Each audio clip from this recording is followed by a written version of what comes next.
So today we have follow-ups of another latest cue card, that is describe an argument two of your friends had. इसका Q card version तो already update हो ही चुका है. I hope आप सभी ने देख भी लिया होगा. अगर फिर भी आ,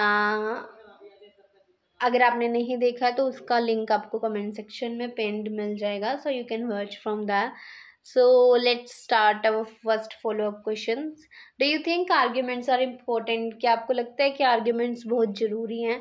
As per my belief, मेरे व्यू के according arguments are not just fighting or winning on one another. कि arguments का मतलब सिर्फ यही नहीं होता कि लड़ना या फिर एक दूसरे से जीतना, but they are really important for a person's overall growth.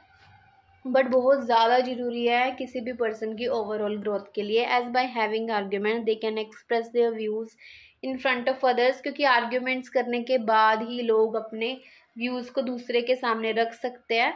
They can also understand the ideas of another person, दूसरे पर्सन के परस्पेक्टिव को समझ सकते हैं. It also helps them to improve their communicational skills, और इससे ये भी हेल्प मिलती है कि उनका कम्युनिकेशनल स्किल्स है वो बहुत ज़्यादा इम्प्रूव होता है.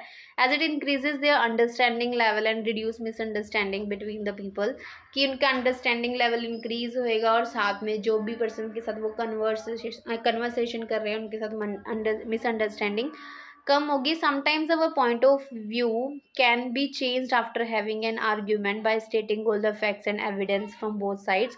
और कई बार तो ऐसे होता है कि हमारा जो पॉइंट ऑफ व्यू है वो चेंज हो सकता है, मतलब चीज़ों को देखने का नज़रिया वो चेंज हो सकता है आर्ग्यूमेंट करने के बाद, क्योंकि आर्ग्यूमेंट में दोनों साइड्स के फैक्ट्स और फिगर्स एविडेंसेस, मतलब जो भी अपने पॉइंट्स को प्रूव करने के लिए लोग रखते हैं, उनसे हमारी स्टेट ऑफ माइंड चेंज हो सकती है. So we can take the correct decision.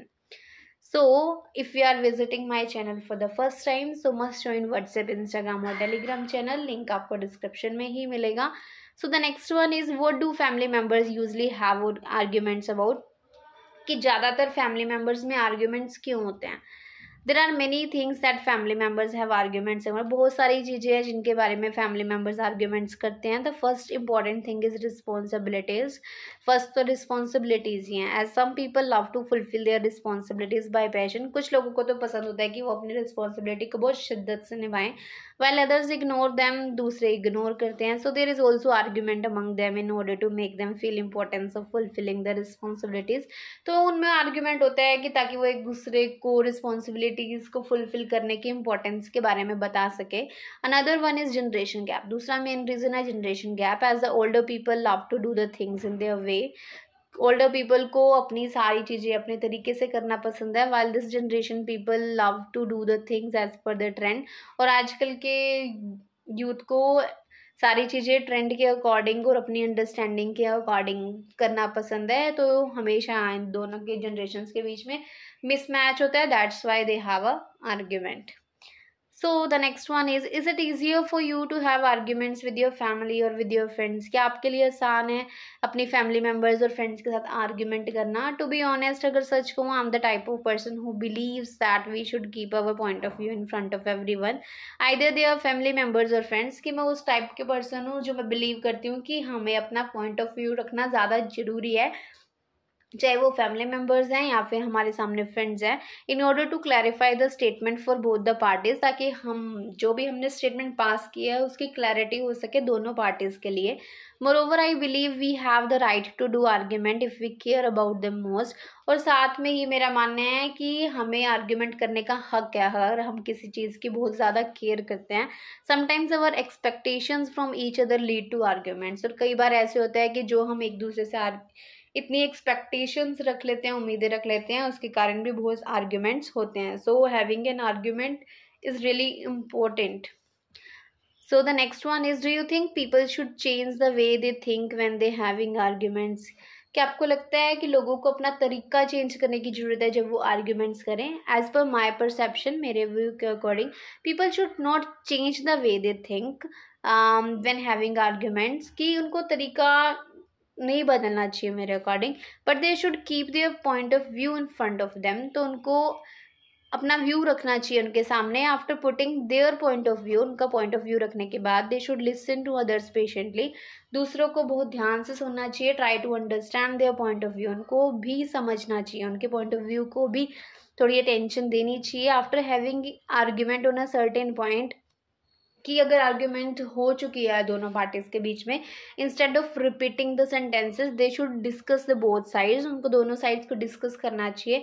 And after that decision should be changed as per the welfare of all, तो उसके बाद ही कोई कंक्लूजन पे आना चाहिए जो कि सभी के लिए भलाई के लिए ही हो। वेलफेयर मीन सभी के लिए अच्छे के लिए ही हो।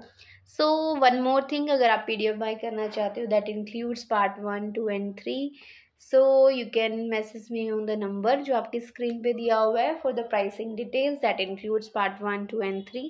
सो the next one is, when do people have an argument do you think they should find a third party to ask for advice. जब दो लोग के बीच में आर्ग्यूमेंट हो रहा है तो क्या आपको लगता है कि थर्ड पार्टी को इन्वॉल्व करना चाहिए एडवाइस लेने के लिए? I believe it differs from situation to situation, मेरा मानना है कि ये सिचुएशन टू सिचुएशन डिपेंड करता है। If the people of family members are having an argument, अगर फैमिली मेम्बर्स के बीच में आर्ग्यूमेंट हो रहा है, have enough understanding to understand each others point of view, उन दोनों में इतने मेच्योर हैं वो कि वो एक दूसरे की को समझ सकते हैं, then we should not take a third person between them, तो थर्ड पर्सन के बीच में नहीं आना चाहिए। But if the situation is out of control और both are trying to not trying to understand each others point, but अगर situation out of control है, दोनों एक दूसरे को समझने की कोशिश ही नहीं कर रहे, at that time it is a good way to find the third person to ask for advice in order to solve the issue. तो उस टाइम बहुत अच्छा तरीका है कि थर्ड पर्सन को मिडल मैन बनाओ ताकि वो एडवाइस ले उनसे और इशू को सॉल्व करे। सो the next one is, what qualities make a good lawyer, ऐसी कौन सी क्वालिटीज़ है जिससे वो कोई भी अच्छा लॉयर बनता है? There are number of factors responsible to make a good lawyer, कि बहुत सारे फैक्टर्स रिस्पॉन्सिबल है। Among them the first one is better communicational skills.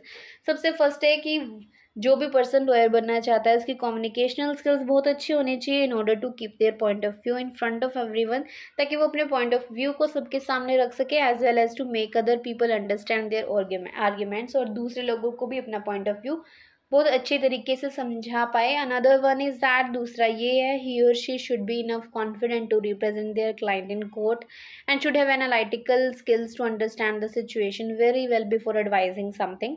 दूसरा ये है कि वो इतना कॉन्फिडेंट तो होना चाहिए कि वो अपने क्लाइंट को कोर्ट में रिप्रेजेंट कर सके, और एनालिटिकल स्किल्स होने चाहिए ताकि मतलब प्रॉब्लम सॉल्विंग स्किल्स होनी चाहिए ताकि वो सिचुएशन को पहले अच्छी तरह से समझ ले, उसके बाद ही कुछ एडवाइस करे। इन एडिशन, और साथ में ये लॉयर मस्ट बी ऑनेस्ट होना चाहिए इन सो ही और she can respect the just, तो ही वो जस्टिस की रिस्पेक्ट कर पाएगा।